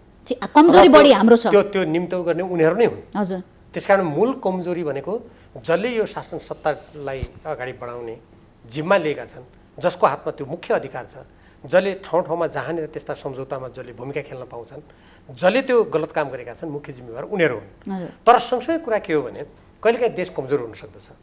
देश कमजोर भयो भन्दैमा त्यही मौकामा हात हालौँ भन्ने उनीहरू पनि निर्दोष छैनन्। जस्तो उदाहरणको लागि भनौँ, मेरो घर कमजोर भयो एकछिन, हो, मेरो घरमा खाना पुगेन या मैले आफ्नो आँगन धेरै राम्रो बनाउन सकिनँ, त्यही मौकामा मेरो छिमेकीले यो त कमजोर छ, यसको घर पनि यसले सफा गर्न सकेका छैन, यही मौकामा अड्डा अदालतमा गएर यसको घरलाई यसको पैसा पनि छैन, पैसा खुवाएर यसको लाल पूर्जा मेरो हातमा लिउँ भनेर छिमेकीले भन्न पाउँछ?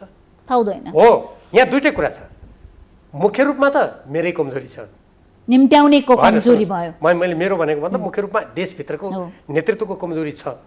तर त्यो कमजोरी भयो भन्दैमा अनि त्यो लाल पूर्जा नै आफ्नो नाममा गरेर त्यसको त्यो आँगनै हत्याउने ती शक्तिहरू पनि कम दोषी चाहिँ छैन। कमजोर भए पनि आँगन ठिक नभए पनि एउटा तालचा लगाइराख्नु पर्यो, समय समयमा कसलाई भित्र आउन दिने, कसलाई नदिने भनेर। नाले त्यो तालचा लाउनेहरू त तालचा लाउने क्षमता नभएका वा लाउन नचाहने होइन, आफूले फाइदा लिनुको लागि ढोका वाङ्गै पारिदिने अनि आफू चाहिँ ढोकैदेखि ओरैदेखि घुँडा टेकेर नमस्ते गर्ने मान्छेहरू भएको हुनाले बेला बेलामा यस्ता असमान सन्धि सुनौताको मारमा हामी पर्न थालेका छौँ। हाम्रा नदीनाला हाम्रो हातबाट जान थालेका छन्, हाम्रा खनिजहरू जान थालेका छन्, हाम्रो जनशक्ति जान थालेको छ। तर हाम्रो आन्तरिक कमजोरीको फाइदा उठाएर विदेशीले यहाँ सेना म ल्याउँछु ती सम्झौता गरेर दबाब दिने कुरा पनि उनीहरू पनि गैर जिम्मेवार हुन् नि।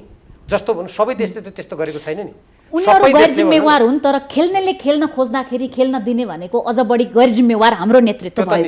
जनताले कहिले पनि कहीँ पनि एमसीसी ल्याउने बेला पनि हरेक ठाउँमा जनताले कमेन्ट गरे, हरेक ठाउँमा चिच्चाए, टाउको फुटाउन तयार भए, पानीका फोहरा सहे, ज्यान दिन तयार छौँ, हामी सबै मिलेर 54 अर्ब दिन्छौँ तर यो सम्झौता नल्याऊ भन्नेसम्म पनि जनताले भने। तर नेतृत्वले अमेरिकाको मात्रै सुन्यो, जनताको कुरा सुन्यो। एसपीपीको बारेमा पनि जनताले यही भनिराखेका छन्, यस्ता सम्झौता नल्याऊ, हाम्रो देशको विपद व्यवस्थापन हामी गरौँला, हामी आगो निभाउँछौँ, हामी उद्धार गर्छौँ भनिराखेका छन्।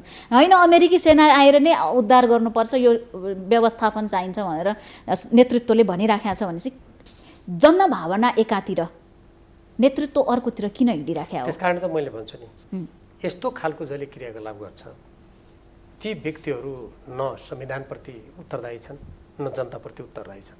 ती व्यक्तिहरूको मनमा दुईटा कुरा छ, पद प्रतिष्ठा र धन पैसा।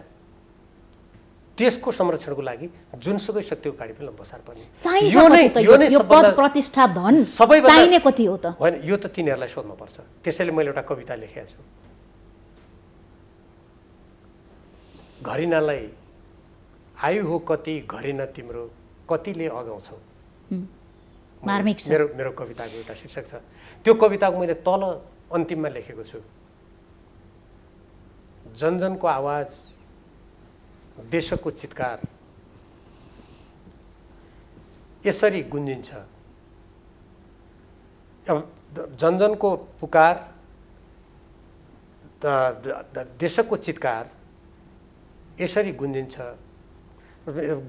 यसरी, रक्षक नै यहाँ भक्षक भए बाँच्ने हो कसरी। मार्मिक छ। मैले कविता लेखेको छु। मुख्य कुरा यही हो, रक्षक नै जसको हातमा मुलुकको रक्षा गर है भनेर जनताले साँचो दियो, उसले नै मुलुकमाथि गद्दारी हुने काम गरिराखेको छ। मैले प्रसङ्ग के जोड्न खोजेँ, धन सम्पत्ति पद प्रतिष्ठाको 50-60 वर्ष अगाडि 45-50 वर्ष अगाडि देशको कुना काप्चामा जन्मेका, सामान्य सडक पनि नभएका ठाउँमा जन्मेका, चप्पल पट्काउँदै काठमाडौँ आएका, केही पनि आर्थिक आर्जन भरपुर मात्रामा नभएका नेताहरूसँग प्रायःजसो काठमाडौँमा केही नभए पनि एउटा घर सबैको छ, एउटा गाडी सबैको छ, सरकारी दलबलमा सबै हिँडेका छन्, सरकारी नेमप्लेटको गाडीमा सवारी गरिराखेका छन्, जता गए पनि हजुर नमस्ते भन्नेहरूको भिड छँदैछ। नेपाली जनताले दिएका त छन् नि, नेपाली जनताले तिरेको करबाट त आइराखेको छ। अब कति चाहियो त? देशै बेच्ने, खोलै बेच्ने, नदी बेच्ने, नाला बेच्ने, हाम्रा भएका सम्पत्तिहरू, प्राकृतिक स्रोत साधन बेच्ने, कति चाहिएको त? बरु नेपाली जनताले चन्दा उठाएर दिनुपर्ने हो कि? तपाईँले जुन प्रश्न गर्नुभयो नि, यो सम्पूर्ण नेपाली जनताले सरकारको मुख्य जिम्मेवारी लिएका, पार्टीको मुख्य जिम्मेवारी लिएका नेताहरूलाई सोध्नुपर्छ यो प्रश्न। म त्यसैले त यो आवाज उठाउँछु त, त्यसैले त म भन्छु त। मैले थुप्रै ठाउँमा यो कुरा उठाएको छु। हेर्नुहोस्, बरु मानिसहरूले सुविधा पुगेन भने त्यो जो व्यक्ति प्रधानमन्त्री या पार्टीको प्रमुख या जो छन् तिनलाई बरु अलिकति बढाइदिउँ। तर विदेशीको अगाडि कुराकानी गर्दा राष्ट्रको हितलाई अडेर काम गरेर भनौँ भनेर म त्यसैले भन्ने हो। चाहिने जति दिउँ, बरु उनीहरूलाई एउटा गाडीको सट्टा 2टा गाडी चाहिन्छ भने पनि दिउँ तिनलाई।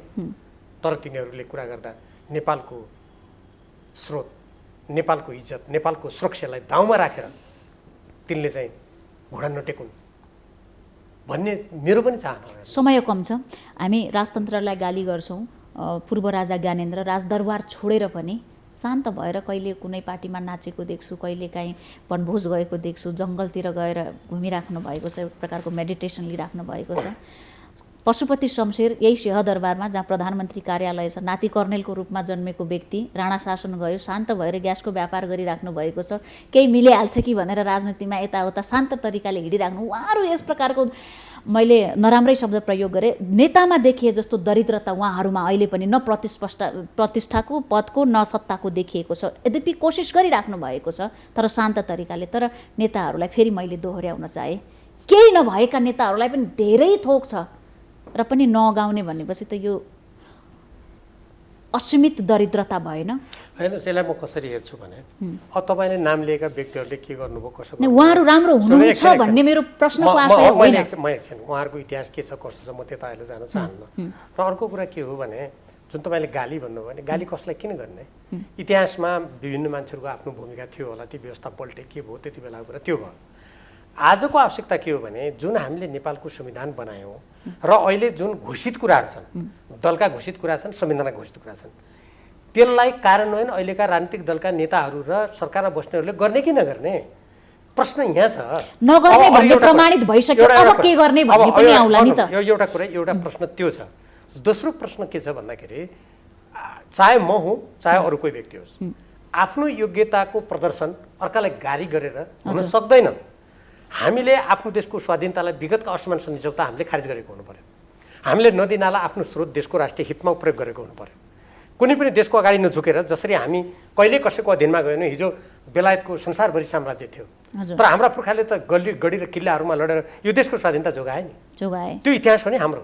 त्यसकारण आज हामीले कसैसँग लडाइँ झगडा गर्नु परेन। भारत, अमेरिका, चीन जोसँग पनि हामीले वार्ता गर्दा ठिक छ, अन्तर्राष्ट्रिय कानुन यो हो, तिम्रो देशको कानुन यो छ, हामी पारस्परिक सहयोग एउटा सार्वभौमिक समानताको आधारमा एकअर्कासँग मिलेर राम्रो मित्रता बनाऊ भनेर टेबलमा बसेर उनीहरूले अड्नु पर्यो। हो, यो काम गऱ्यो भने उनीहरू विगतको व्यवस्थाभन्दा आज हामी भिन्न छौँ, हामीले ल्याएको व्यवस्था राम्रो हो भनेर जसले पनि मान्ने भयो। त्यो केही पनि नगर्ने, खालि देशको माथि उल्टो हामीले रात दिन यो देश कतै पराधीन हुने हो कि, आज हाम्रो प्रधानमन्त्रीले फलाना ठाउँ भ्रमण गर्नुभयो, कुन नदी त्यहाँ जाने हो, कुन कहाँको डाँडो जाने हो, कुन कहाँको डाँडो खनिने हो। अब यस्तो खालको स्थितिलाई परिवर्तन गर्नुपर्छ र अब गर्ने कसरी भन्ने जुन तपाईँको प्रश्न छ, हेर्नुहोस्, जनताले प्रत्येक इतिहासका क्षणहरूमा परिवर्तन पनि जनताकै शक्तिबाट भयो र जनताले सार्वभौम सत्ताको अभ्यास गर्छन्। त्यसैले नेपाली जनताले, प्रत्येक देशभक्त नेपाली जनताले प्रत्येक कानुनको कार्यान्वयन हुनुपर्छ भन्ने सभ्यताको पक्षधर जनता, आजको विश्वमा अरू देशसँग हामी पनि समान हौँ भन्ने भावना राख्ने जनताले यस्ता खालका गलत क्रियाकलाप जसले गर्छ सबै उस्तै हुन् भनेर फेरि यसको समाधान हुँदैन। जसले गर्छ उनीहरूको नामै लिएर जुन घटना घट्छ त्यो घटनाको चर्चा गरेर यसको विरुद्धमा सशक्त रूपमा आवाज उठाउनुपर्छ। यसको औषधि त्यही नै हो। यो एउटा चुनावले पनि यो कुरा निर्धारण गर्न सक्छ। हामी संघ र प्रदेशको चुनावको सङ्घारतर्फ नै छौँ, उन्मुख नै छौँ। मैले के जोड्न चाहेँ भने धेरैजसो नेताहरूको चरित्र खुइलिसकेको छ राष्ट्रभित्र, कि जनताले थाहा पाइसकेका छन् कि यिनीहरू कस्ता सम्झौता गर्छन्, के गर्छन्, राष्ट्रका हित हुने कति र अहित हुने कति काम गर्छन् भन्ने। अर्कोतर्फ अन्तर्राष्ट्रिय स्तरमा अमेरिकाले अब नेपाललाई कति पत्याउने, MCC पास गर्छौँ भनेर गोप्य सहमति गर्यो, फेरि सडकमा पनि आन्दोलन गर्न तिनै सहमति गर्ने नेताहरूले कार्यकर्ता पठायो।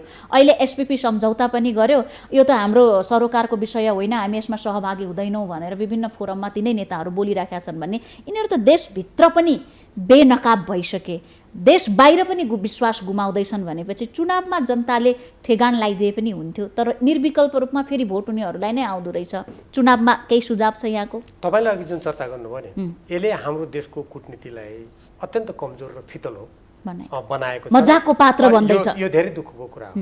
मैले त्यसैले भने यस्तो फितलो, यस्तो कूटनीति नेपालको आधुनिक इतिहासमा थिएन भनेर मैले त्यसैले भनेको। यो देशको लागि राम्रो होइन, यसको नेपाली जनताले आलोचना गर्नुपर्छ, विरोध गर्नुपर्छ। एउटा कुरा, अब यस्तो गर्नेहरूलाई नेपाली जनताले नै ठेगान लाउने हो, किनभने हामीले अरू उपाय हामीसँग छैन। त्यसको लागि एउटा महत्त्वपूर्ण अवसर भनेको निर्वाचन हो, 6 महिनापछि। त्यसैले निर्वाचनमा मैले त स्थानीय तहको निर्वाचन भनेको थिएँ। जो मान्छे यो देशको पक्षमा उभिँदैनन्, जसले आफ्नो देशभन्दा विदेशको बढ्ता गुणगान गाउने र उनीहरूकै स्वार्थमा गाउँछ, त्यस्तोलाई हराउनुपर्छ भनेर मैले स्थानीय तहको निर्वाचनमा पनि भनेको थिएँ। अब हामीले त भन्ने हो, हेर्नुहोस् होइन, जनताले आफ्नो अधिकारको प्रयोग गर्ने हो उनीहरूले। अब आउने आम निर्वाचनमा चाहे प्रदेश सभाको होस् या सङ्घीय संसदको होस्, त्यसमा नेपाली जनताले सशक्त रूपमा गम्भीर रूपमा सोचेर जसले जसले यो देशलाई यस्ता खालका कुरामा घचेटेका छन् उनीहरूलाई त्यो निर्वाचन मार्फत राम्ररी पाठ सिकाउनु नेपाली जनताले यो देशको लागि ठुलो योगदान गर्नु हो जस्तो लाग्छ मलाई। आवश्यकता भइसक्यो हो, यो आवश्यक योगदान मात्रै होइन कि जनताको देशको आवश्यकता भइसक्यो हो। राष्ट्रिय सुरक्षा, देशको कूटनीतिमा यस्तो खेलवाड गर्नेहरूलाई नेपाली जनताले झन् जहिले पनि जिताइराख्ने गरे त उनीहरूलाई प्रश्रय दिएको भयो नि। झन् उनीहरू भोलि यस्ता गतिविधि विदेशी शक्ति केन्द्र झन् खोजी अहिले उदाहरणको लागि प्रधानमन्त्री शेरबहादुर देउवाजीले उहाँ गत निर्वाचनमा बहुमत ल्याएर म MCC गर्छु भनेर उहाँले जितेर आउनु भयो हो र होइन नि। उहाँ त के भने प्रतिसभा 2 चोटि विघटन भयो, त्यसपछि गठबन्धन भयो, के भयो, नेपालको राजनीति गज्याङ मज्याङ भएर त्यसबाट उहाँले अवसर पाउनु भयो नि। तर उहाँले यस्तो तरिकाले काम गर्नुभयो कि सङ्घीय कानुन नल्याइकन उहाँले जबरजस्ती मानौँ कि नेपाली जनताले उहाँलाई बहुमत दिएर गरे जस्तो गर्नुभयो। गज्याङ मज्याङ भन्दा पनि यहाँहरूको पार्टी लडेको भएको कारणले, तपाईँहरूको जनमत सम्हाल्न नसक्या भएको कारणले, त्यसैले गर्दा यो राजनीतिको सबै कुरा अहिले व्याख्या गर्न नसक्ने भएर मैले छोटकरीमा भने हो। जो एउटा ठिक अनुकूल बाटोमा गएन, त्यसैले मैले गज्याङ मज्याङ शब्द प्रयोग गरे हो। अब उहाँले त्यो जनताको जनादेश नपाउँदा त यस्तो उपद्रव गर्नुभयो, सेती पनि जिम्मा लगाइदिने, यो राज्य साझेदारी कार्यक्रममा यहाँ भित्रभित्रै उहाँ सकारात्मक हुनुहुन्थ्यो भने त सब सार्वजनिक सञ्चार माध्यममा लेखेको लेखै छ र यो जम्मै सेनाको भ्रमणलाई तीव्र पार्ने त उहाँ नै हो नि। अहिले त्यो पानीमाथिको उभानो भएर हुन्छ र? अब भोलि साँच्चीकै नेपाली जनताले फेरि यस्तै मान्छेलाई बहुमत दिएर जिताउँछन् भने त ल देखौँ, मैले त जे गरे पनि हुन्छ भनेर यस्ता मान्छेहरूले भोलि यो देशको हेर्नुहोस् अस्मिता नै खतरामा पारिदिन्छन्। त्यसकारण नेपाली जनताले साँच्चीकै ठन्डा दिमागले सोच्ने हो भने हामीले यिनीहरूलाई पटक पटक बनायौँ। वर्तमान शेरबहादुर देउवाजी त 5औं चोटि हो प्रधानमन्त्री हुनुभएको अहिले, होइन? अब हामीले परिवर्तन खोज्नुपर्छ र त्यो निर्वाचनको अवसर भनेको हाम्रो लागि महत्त्वपूर्ण अवसर हो। हामी अधिकारको प्रयोग गरौँ र जसरी यो राष्ट्रलाई कमजोर बनाउने, कूटनीतिलाई फितलो बनाउने, देश र दुनियाँको अगाडि जग हँसाइ गर्ने काम गरेका छन्, यस्तोलाई हामीले मतदानबाट पराजित गर्नुपर्छ भनेर नेपाली जनताले आफ्नो मतको प्रयोग गर्नुहोस् भन्ने मेरो विशेष अनुरोध, आह्वान हुन्छ। त्यसै अन्त्यमा सामान्य प्रश्न जोड्न चाहे, संयोगले यहाँ र प्रधानमन्त्री शेरबहादुर देउवा एउटै प्रदेशको हुनुहुन्छ, म पनि त्यही प्रदेशबाट छु। यहाँहरू टुटी खेलमा हात जोडेर देउडा पनि खेल्नुहुन्छ होइन, मैले देखाएको थिएँ। प्रधानमन्त्री भइसकेपछि एकै प्रदेशको तपाईँ पनि प्रभावशाली नेता, एकै प्रदेशको विकाससँग जोडिएको कुरा, त्यहाँका जनताका पनि कैयन अपेक्षा छन्। आफूले एउटा प्रधानमन्त्री राष्ट्रलाई दिइसकेपछि कहीँ कतै कुनै तह तब्कामा छलफलका लागि, संवादका लागि बोलाउनु भयो, यहाँले जाने प्रयास गर्नुभयो? होइन, उहाँ देशको प्रधानमन्त्री हो। अब जहाँसम्म तपाईँले अब टुनी खेलमा देउडा भन्ने आदि कुरा, त्यो त सांस्कृतिक कुरा भयो हेर्नुहोस् होइन। त्यसलाई मैले राजनीतिक रूपमा हेरेको छैन। त्यो अहिले पनि त्यस्तो भयो भने उहाँ र म एउटै मञ्चमा हुन सक्छौँ, त्यो केही भएन। तर उहाँ त देशको प्रधानमन्त्री हो नि। जुन तपाईँले सुदूरपश्चिमको सन्दर्भको कुरा गर्नुभयो, जहाँ दार्चुला जिल्लाको लिम्पिया धुरालिपुर कालापानी आज अतिक्रमणमा परेको छ। हाम्रा कञ्चनपुरका प्यारातालदेखि लिएर कैलाली जिल्लाका फुलबारीका केही भाग समेत अतिक्रमण परेका छन्। त्यहाँका जनता दिनदिनै भनिरहेका छन्, नागरिकले ज्यान पनि गुमाए। नागरिकले ज्यान समेत गुमायो। त्यो स्थितिबाट हामी आएका छौँ र त्यही ठाउँको त शेरबहादुर देउवाजी उल्टो पश्चिम सेती मैले अघि नै भने दोहोरिने भयो, त्यो उहाँ कुनै बोलपत्रै नगरी भारतलाई जिम्मा लगाउनुहुन्छ त्यही ठाउँको हो। अब उहाँ देशको प्रधानमन्त्री यो गम्भीर रूपमा सोच्नुपर्ने राष्ट्रको सर्वोपरि हित के गरेको हुन्छ, सबै जनतालाई कसरी एकताबद्ध गर्नुपर्छ भनेर परामर्श गर्नुपर्ने, त्यो फराकिलो रूपमा सोच्नुपर्ने कर्तव्य उहाँको। मैले उहाँलाई गएर निहुरा गर्नुपर्ने के आवश्यकता छ र? म यदि उहाँ देशको प्रधानमन्त्री भएर ल त्यो क्षेत्रको लागि गर्नु पर्यो के गर्नु पर्यो भने उहाँले गर्नुपर्ने कुरा हो। जहाँसम्म मैले भन्ने कुरा हो, म त एउटा प्रतिनिधि सभाको सदस्यको हैसियतले, एउटा नागरिकको हैसियतले म त सुदूरपश्चिमको कुरा त उहाँलाई भनेको भनेछु, तर उहाँले सुन्ने नसुन्ने कुरा उहाँको कुरा हो। अब छोटोमा जवाफको अपेक्षा चाहे, समय कम छ, छोटो जवाफको अपेक्षा चाहे। प्रदेशको बारेमा छलफल नगर्नुहोस्, संवाद नगर्नुहोस्, ठिक छ, देशको बारेमा नगर्नुहोस्, आन्तरिक बारेमा त्यो पनि ठिक छ, तर कमसेकम अन्तर्राष्ट्रिय स्तरको विषयमा सबै शक्तिहरू एक ठाउँमा एकजुट हुनुपर्ने होइन र एउटा हाम्रो परराष्ट्र नीतिको फाइलले व्यक्ति जो परराष्ट्र मन्त्री पनि जो प्रधानमन्त्री बने पनि हाम्रो एउटा नीति चल्नुपर्ने होइन र यहाँ हाम्रो देशमा के भइरहेछ भने यो कसको नजिकको, यहाँ आएपछि चीनलाई फाइदा हुन्छ कि भारतलाई या अमेरिकाको फाइदा भनेपछि आज हाम्रो कूटनीति जुन यो अवस्थाबाट विश्लेषण गरिन्छ नि, यो प्रकारको सोच रहेसम्म हामी असंलग्न परराष्ट्र नीतिको पूर्ण पालना हुन्छ या हामी स्वतन्त्र परराष्ट्र नीतिलाई प्रयोग गर्छौँ भन्ने प्रकारले अगाडि बढ्न सक्ने सम्भावना रहन्छ। मैले अघि नै भने नेपालको संविधानले जुन हाम्रो परराष्ट्र नीतिलाई अङ्कित गरेको छ त्यो अनुसार इमान्दारीका साथ गयो भने समस्या हुँदैन। एउटा कुरा। दोस्रो, संविधान माने मात्रै पनि पुग्छ, हामी ठिक छौँ, ठिक हुन्छौँ, एकदम ठिक हुन्छौँ, एउटा कुरा। दोस्रो, कहिलेकाहीँ आउने विषयहरू हुन्छन्, त्यो विषयमा त्यो हाम्रो संविधानको मार्गनिर्देशन अनुसार देशका जिम्मेवार राजनीतिक दलहरूलाई एक ठाउँमा बोलाउने, ल यसमा हामी साझा धारणा बनाऊ भन्ने कर्तव्य त प्रधानमन्त्रीको हो नि। तर प्रधानमन्त्री के गर्नुहुन्छ? म प्रतिनिधि सभामै आउनुहुन्न, अन्तर्राष्ट्रिय सम्बन्ध समितिमै आउनुहुन्न भने अनि उहाँले फराकिलो दृष्टिकोण राखेर अरू राजनीतिक दललाई साथमा लिएर उठेका विषयलाई समाधान गर्न अन्तर्राष्ट्रिय जगतसँग पेश हुने कुरामा उहाँलाई कुनै रुचि छ भन्ने देखिन्छ। यही कुरा त गलत भइरहेछ त। नेपालको संविधानलाई पनि मिच्ने धारा 51 को ड मिचेको छ, 279 पनि मिचेको छ धारा। अनि उहाँले कसैसँग परामर्श गरेर ल चाहिँ देशलाई या यसमा साझा रूपमा जाउँ, राष्ट्रलाई बलियो बनाऊ भन्ने त उहाँको म कुनै दृष्टिकोणै देख्दिनँ नि त। अहिले गठबन्धनका नेताहरूको पनि कुनै दृष्टिकोण देख्दैन। अहिले कस्तो भएको छ भने 4-5 जना नेताहरूले गरेपछि मानौँ कि उहाँहरू संविधानभन्दा माथि हुनुहुन्छ, उहाँहरू 4-5 जनाले निर्णय गरेपछि त्यही नै राज्यको निर्णय हो। त्यस्तो हुन्छ कता? गठबन्धनको नाम उहाँहरूले कानुन मान्नु पर्दैन, उहाँहरूले संविधानको अनुसरण गर्नु पर्दैन। उहाँले नेपालको संविधानले निर्दिष्ट गरेको समाजवाद उन्मुख व्यवस्था, आत्मनिर्भर अर्थतन्त्र, हाम्रो आफ्नो स्वदेशी कच्चा पदार्थमा आधारित उद्योग व्यवसाय, दलाल नोकरशाही पुँजीपतिको शोषणबाट देशलाई मुक्त गर्ने उहाँहरूलाई लाग्दैन ती नेताहरूलाई। तर उहाँहरू बालुवाटारमा 5 दलको गठबन्धन नेताहरूले यस्तो भन्यो भनेपछि जे पनि हुन्छ। अनि हिजो राजाले संविधानभन्दा माथि हुनु पाइँदैन भनेर किन भने त? आज के कुनै नेतालाई म लोकतन्त्रको नेता हुँ भन्दैमा, पार्टीको नेता हुँ भन्दैमा अनि नेपालको संविधानमाथि जे पनि निर्णय गर्ने अधिकार छ? आज यही प्रसङ्ग म तपाईँलाई भन्दैछु। अब नागरिकतामा फेरि दलको नेताहरूसँग सोध्ने, गठबन्धनले सोध्ने, गठबन्धनले निर्णय गर्ने, सहमति गर्ने। नेपालको संविधानमा जे छ त्यो अनुसार जानु परेन? जनसङ्ख्याको राजनीतिबाट नेपाललाई कमजोर बनाएर पराधीन बनाउने षड्यन्त्र भइरहेछ भन्ने कुरा त संविधान निर्माण गर्ने बेला हामीले पल पलमा बेहोरेका छौँ। आज नेपाली चेलीहरूले भारतमा बिहा गरेर गएपछि 7 वर्ष कुर्नुपर्ने, नागरिकताको निवेदन दिन 7 वर्ष कुर्नुपर्छ। अनि हामीले चाहिँ भारतीय चेलीलाई बिहा गरेपछि जुन भारतको जनसङ्ख्याको तुलनामा यति सानो जनसङ्ख्या छ हाम्रो, तुलनात्मक रूपमा हामी धेरै सानो त होइनौँ तर तुलनात्मक रूपमा। अनि हामीले एक हातमा, मैले यो अलि साहित्यिक रूपमा भनेको, एक हातमा सिन्दुर एक हातमा नागरिकता लिनुपर्छ। भारतका प्रधानमन्त्रीले आसाममा 40 लाख व्यक्तिहरूलाई, कति 40,000 कि 40 लाख, म अहिले तथ्याङ्कमा ठ्याक बिर्सेँ, जो 40 को अङ्क छ त्यो, हामी दिनुभन्दा त्यहाँ कत्रो आन्दोलन भयो, सुनेन केन्द्रीय सरकारले। अनि त्यत्रो ठुलो देश जसले सजिलैसँग 2-3 करोड त भारतले यसै पचाउन सक्छ नि, त्यो देशले त्यति नागरिकता कडा गर्ने। अनि यहाँ आएर तिमी नागरिकता सबैलाई खुला गर, तिमी अमेरिकामा बस्ने पनि सबैलाई नागरिकता देऊ, युरोपमा बस्ने सबैलाई देऊ, भारतमा बस्ने सबैलाई देऊ, सिमानामा आउने सबैलाई देऊ। यो नेपाललाई सजिलै देऊ, केही घण्टामै देऊ। यो सुन्नुहोस्, यो नेपाललाई दीर्घकालीन रूपमा जनसङ्ख्याको राजनीतिबाट सिद्ध्याएर नेपाल भन्ने देशको अस्तित्व समाप्त गर्ने चक्रव्यूहको समय कम छ, अब सत्ताको खेलसँग नागरिकता जोडिँदैछ। अब त्यसैले अघि तपाईँको प्रसङ्गमा त्यसैले मैले के भनेको भने यो कुनै नेता विशेषको बैठकबाट 2-4 जना नेताहरूको निर्णयबाट होइन, यो कानुनी शासन हो, यो संविधानको सर्वोच्चता भएको देश हो। संविधानको सर्वोच्चतालाई ती नेताले पनि मान्नु पर्यो, सरकारले पनि मान्नु पर्यो। अनि परराष्ट्र नीतिमा कुनै विषय आउँछ भने देशको प्रधानमन्त्री परराष्ट्र मन्त्री हुने व्यक्तिले सबैलाई कानुन बमोजिम संविधान बमोजिम यसो गरौँ भन्नु पर्यो। त्यो जिम्मेवारीपूर्वक हुन्छ काम, अन्यथा हाम्रो देशले यस्तै खालको अप्ठ्याराको सामना गर्नुपर्ने हुन्छ। अवश्य महत्त्वपूर्ण समय र संवादका लागि यहाँलाई धेरै धेरै धन्यवाद। धन्यवाद यहाँलाई।